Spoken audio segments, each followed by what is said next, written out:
My grandfather used to say, "True success doesn't need a spotlight. It needs patience."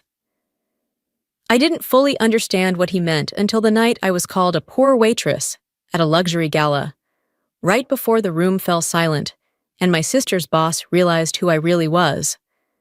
My name is Rosalie, and for most of my life, I let others define me by what they saw.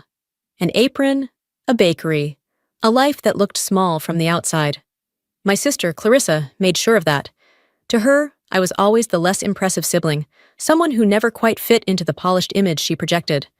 I kept my world quiet, and my success even quieter. But that night, that night, something shifted. I didn't raise my voice. I didn't seek revenge. I just let the truth walk into the room, and when it did, everything they believed about me shattered. If you've ever been underestimated, written off, or pushed to the shadows by your own family, then stay with me. Because this isn't just a story about power. It's about dignity, and what happens when the woman they dismissed ends up owning the very company they built their pride on. I grew up above a bakery that smelled like cinnamon and survival. My mother ran the place, a modest corner shop in a working-class part of New Jersey, where neighbors knew each other's kids, and rent checks sometimes waited on grace. My earliest memories aren't of cartoons or playgrounds.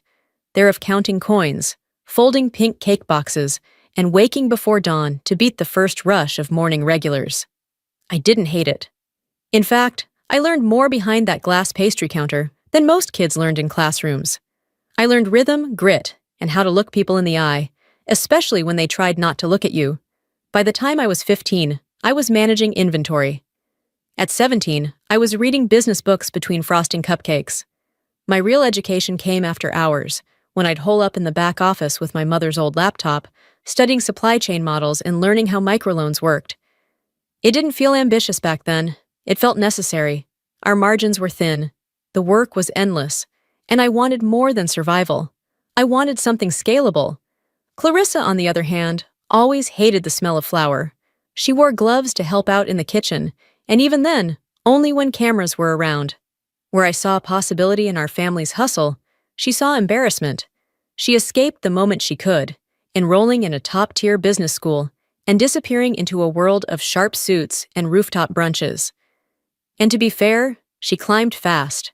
Clarissa was always polished, always poised, always someone's favorite success story at dinner parties. The daughter who made it out. Meanwhile, I stayed behind.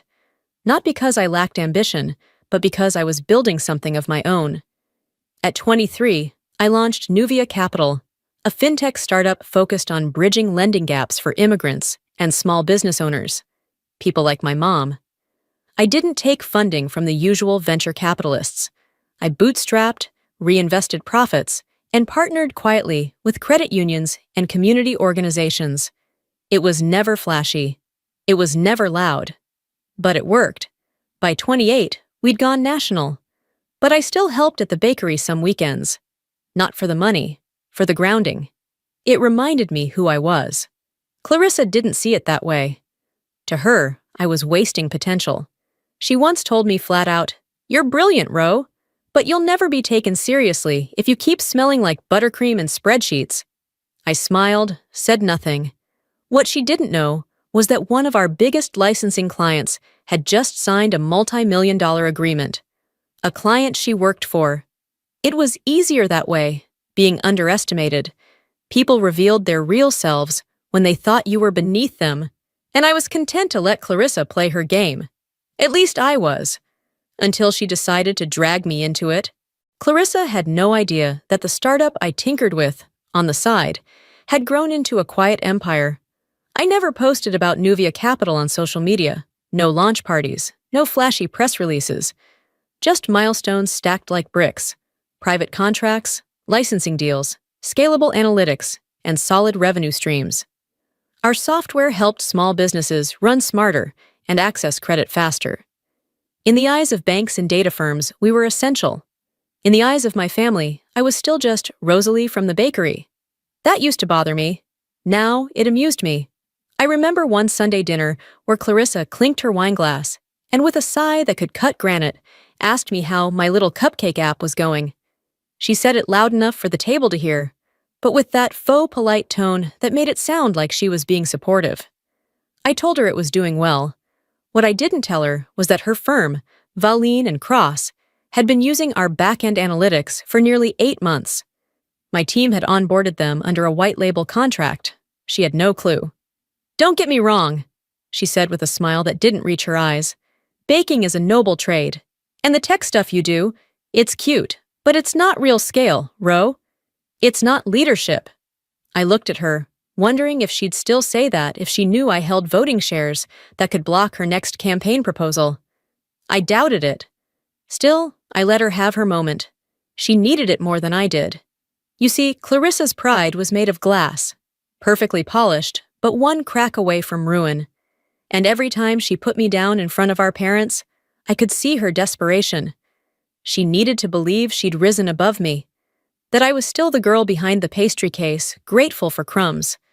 But I'd stopped playing that part long ago. The truth is, I never wanted Clarissa's world. I didn't need business cards embossed in gold, or to be called senior director at cocktail parties. I wanted impact. I wanted autonomy. And I had both. I spent my weekdays finalizing a merger that would change the future of community financing, and my weekends elbow-deep in bakery receipts, helping my mom transition to digital ordering. I wore yoga pants to board meetings and flats to financial briefings. And I answered to no one. That's the thing about building quietly. People assume you're standing still until you move. And by the time they notice, it's too late to catch up. The week before everything changed, I got a call from our legal counsel. The final stage of negotiations was near. If all went smoothly, Nuvia Capital would acquire a controlling interest in Valine and Cross. Yes, Clarissa's prestigious firm. The irony was almost poetic. I could have told her. I could have sent her a gift-wrapped NDA just to watch her jaw drop. But I didn't. I waited. Because sometimes silence is sharper than confrontation. And because I knew what was coming next. The invitation that would set everything in motion. "Ro," Clarissa said one evening as we cleared dishes at our parents' house, "I have a favor to ask. I'm hosting a formal gala next month. It's for my promotion. Big deal. Lots of partners. Would you help coordinate the food? I know you're good with event stuff."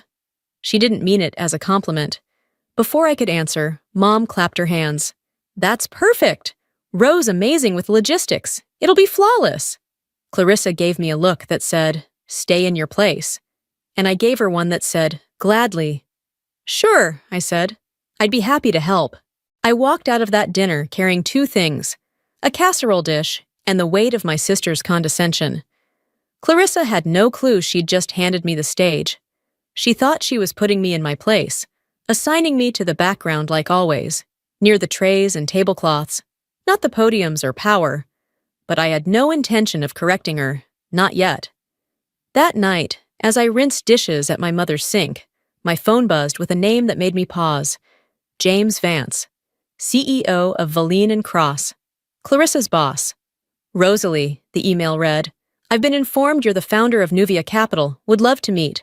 I'll be attending our internal celebration next month. If you'll be there, perhaps we can connect in person." It took me a minute to process the delicious symmetry. Clarissa had unknowingly invited me to cater the same event where her boss hoped to meet the woman about to take over his company. I stared at the glowing screen, then at my reflection in the microwave door. My hair was tied up, my sweatshirt stained with flour, and there I was, being addressed not as someone's sister, but as someone of consequence. I didn't respond to the email right away. I didn't need to. Instead, I poured myself a glass of water, leaned back against the counter, and let the stillness settle in. The kind of stillness that comes right before the curtain rises. Over the next few weeks, Clarissa peppered me with passive-aggressive texts about catering vendors, menu options, and delivery times. "Make sure the hors d'oeuvres are upscale," she wrote. "Last thing I need is anything that feels too homemade. Too homemade, like our childhood, like me." I kept my replies short, professional. Noted. Confirmed. All set. Meanwhile, I worked with my CFO and legal team to finalize the acquisition. Quietly, thoroughly, with precision. And with every document signed, every clause secured, The vision sharpened. This wouldn't just be a merger. It would be a reckoning. 2 nights before the event, Ryan, my longtime partner, noticed the tension in my shoulders as I laid out my black dress. "You sure you want to do this?" he asked, watching me from the doorway. "You don't have to play along just to prove something." "I'm not proving anything," I said, smoothing the fabric between my fingers. "I'm just showing up." Ryan sighed.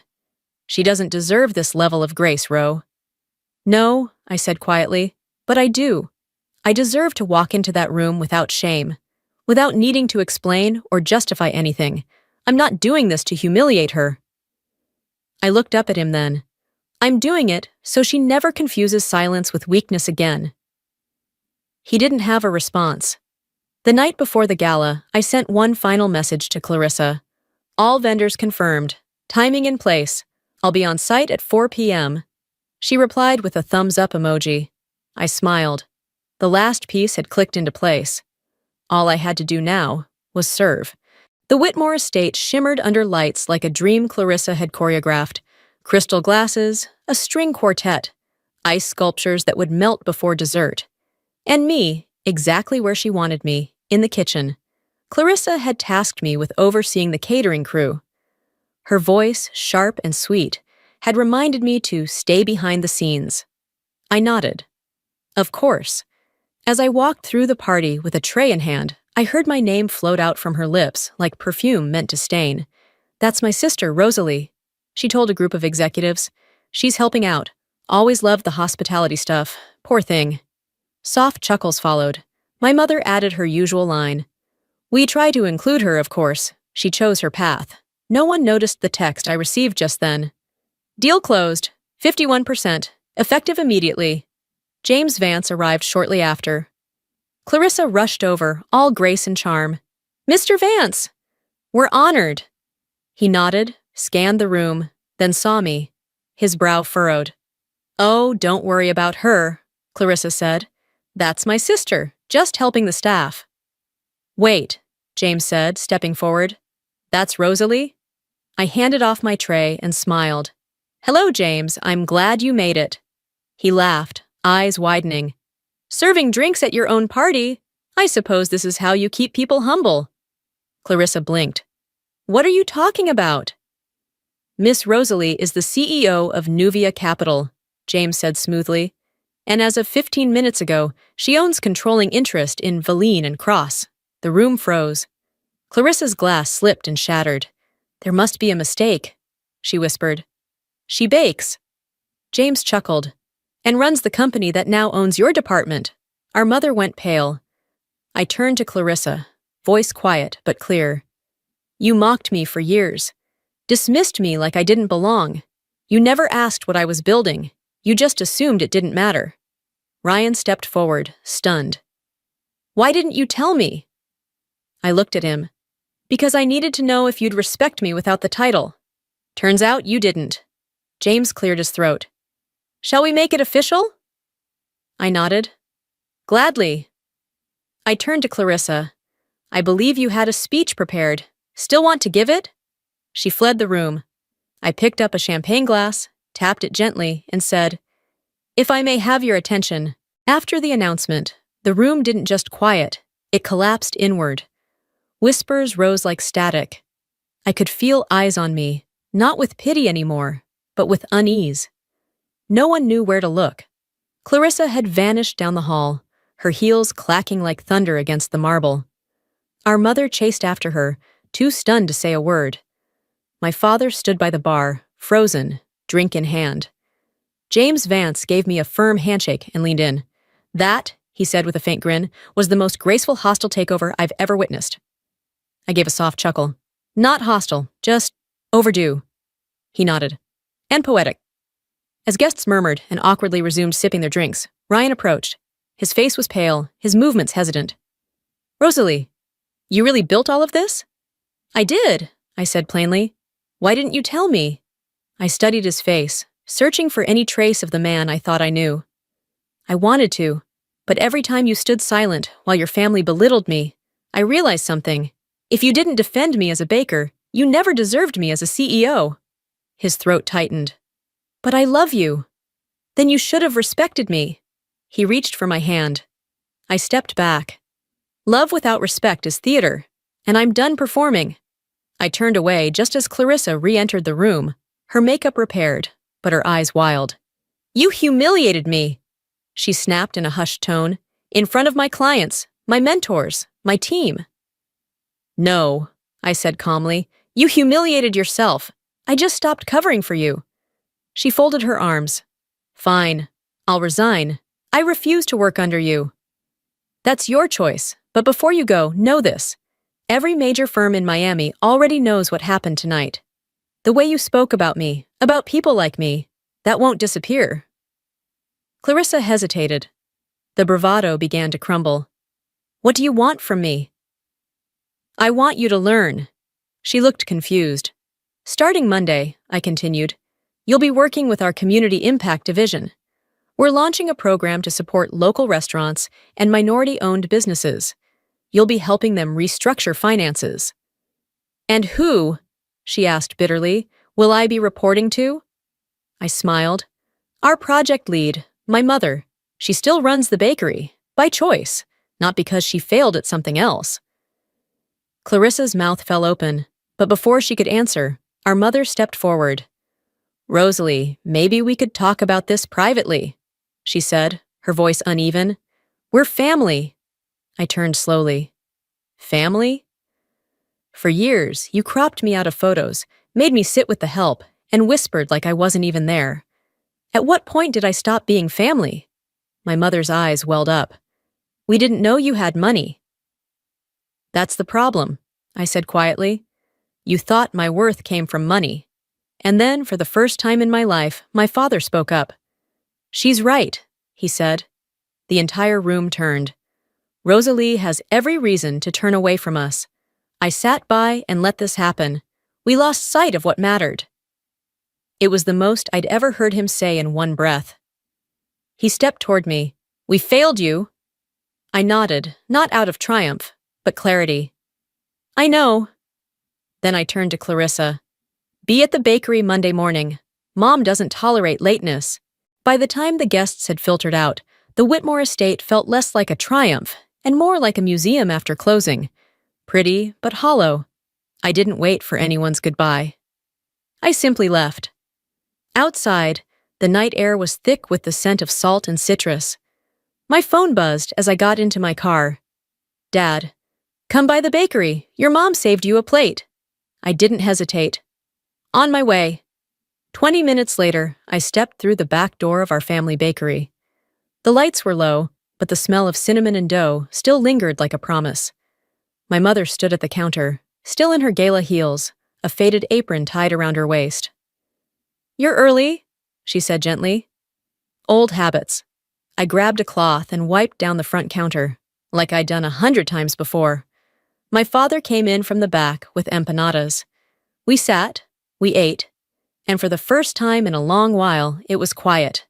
Not the kind of silence that hides pain, but the kind that heals. You still come back here? My mom asked, surprised. Always, I replied. It reminds me who I am. She studied me. I misjudged you. No, I said softly. You just believed what was easiest to see. She nodded, eyes heavy. You're not angry? I was, I admitted. But anger is exhausting. I'd rather build. We talked about Clarissa, about the bakery, about what would happen Monday when she reported for her new job under our mother's supervision.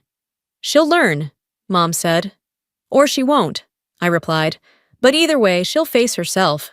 Before I left, I stood behind the counter once more, tracing the old register with my fingers. People had called me weak for being quiet, invisible for being kind. But silence isn't weakness.